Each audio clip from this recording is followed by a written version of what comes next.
Ask not what your country can do for you, for you, for you, for you, for you, for you, for you. I made my previous video on English weak forms to demonstrate that they actually exist, because few people, native speakers or non-natives, realise how basic they are to English and how widespread. But that video didn't really go into how weak forms are actually pronounced and the role they play in the rhythm of the language. So let's get into that right now. English, like other languages, has content words and function words. Most words are content words. They have most of the meaning and make up the bulk of any dictionary. New content words appear all the time, like COVID. Now the function words are fixed. You could fit all of them on a page or two. But they're everywhere, connecting or specifying the content words, or standing in for them. Content words are typically stressed and function words are typically unstressed. But what we're interested in is that many of the function words, not all, but many, go a step further and are usually pronounced with the colourless vowel schwa, even in careful, formal speech. Across the Commonwealth and around the world, we have seen heartwarming stories of people coming together to help others. But probably the most important thing about weak forms is something I didn't cover in my previous video, and it's this.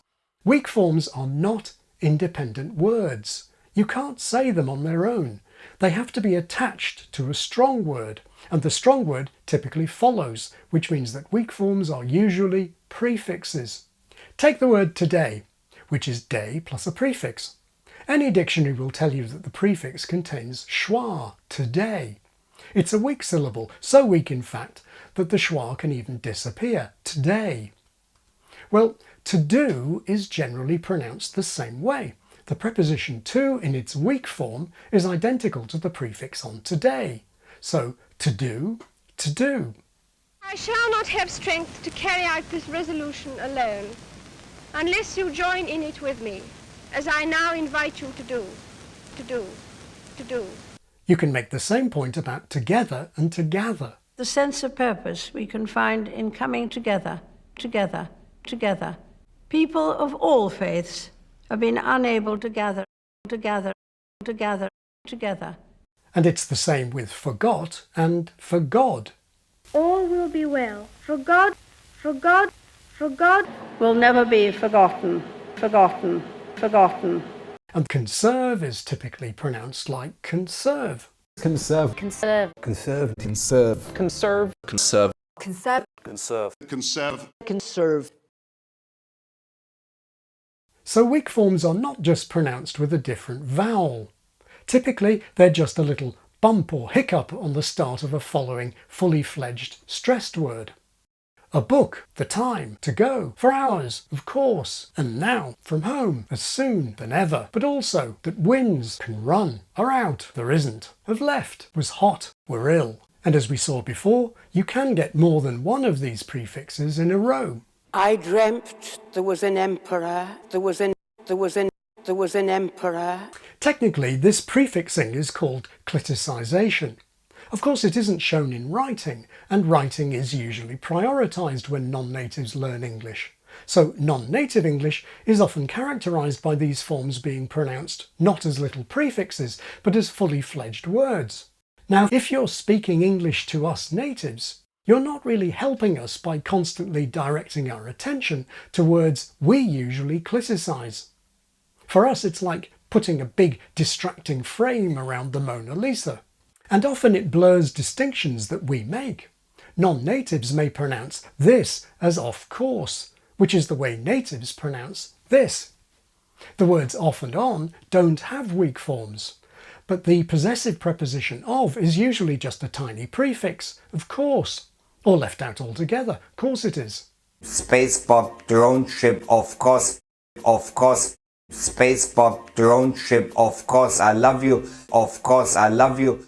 In fact, most of the weak forms are in contrast with strong forms that mean something else. Contrasts that are eliminated by speaking clearly. Let me know in the comments if you'd like me to talk more about all the ways weak forms are used by native speakers to make meaningful distinctions. Now, for many non-natives, it doesn't come at all naturally to transform what look like normal separate words into little prefixes. So for those non-natives who actually want to copy the native patterns, I often enlist the help of a figure who's very well known around the world. The Pink Panther has a theme tune composed by the great Henry Mancini, and it uses a pattern of little unstressed notes prefixed to stressed notes or beats.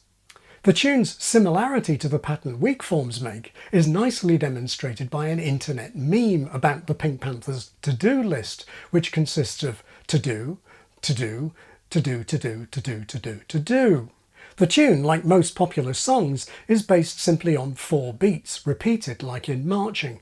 1, 2, 3, 4, 1, 2, 3, 4, 1, etc. To make this into the Pink Panther theme, we remove beats 2 and 4 from the first half. 1 gap, 3 gap, 1, 2, 3, 4, 1. Then, before each of these beats, we attach a little unstressed prefix, like weak and 1 gap, and 3 gap, and 1 and 2 and 3 and 4 and 1. And now we can insert any weak strong pair of syllables like to do. To do, gap, to do, gap, to do, to do, to do, to do, to do. As I now invite you to do, to do, to do, to do, to do, to do, to do. Or for you, gap, for you, gap, for you, for you, for you, for you, for you. Ask not what your country can do for you, for you, for you, for you, for you, for you, for you. Or of course, gap, of course, gap. Of course, of course, of course, of course, of course. Compare that with this Polish speaker pronouncing of course with a strong of. Of course, of course, of course, of course, of course. It's not quite the same, is it? Notice how the native speaker there, like JFK, gestures on the beat. Even if someone's first language doesn't have English type stress at all, like French or Japanese, everyone can feel musical beats. I find that the Pink Panther tune shows how to pronounce any weak form connected to the beat that follows and without a beat of its own. But it can teach us even more. If we take just the second half of the tune, we have 5 weak strong pairs. Anyone who's studied English poetry knows what this is. It's called iambic pentameter. I don't know whether Henry Mancini had this consciously in mind or not, but it's the basic meter of English poetry, used most famously, of course, by William Shakespeare. If music be the food of love, play on.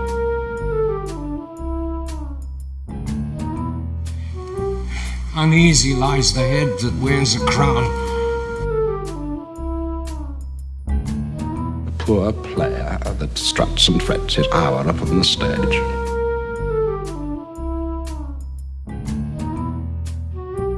When we have shuffled off this molten coil,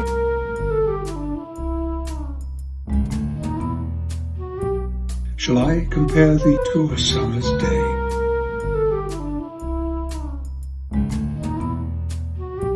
And Brutus is an honourable man.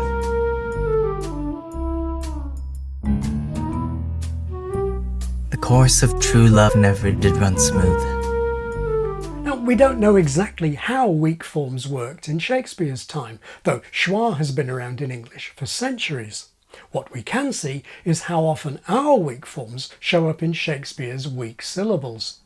The food of love that struts and frets have shuffled off. The head that wears a crown, and but soft would smell as sweet, more sinned against than sinning, and of course, to be or not to be. So when we use weak forms, when we turn these function words into mere prefixes, we're not speaking casually or rapidly or lazily, we're adapting them to the basic traditional rhythm of the language. This rhythm's natural in English speech.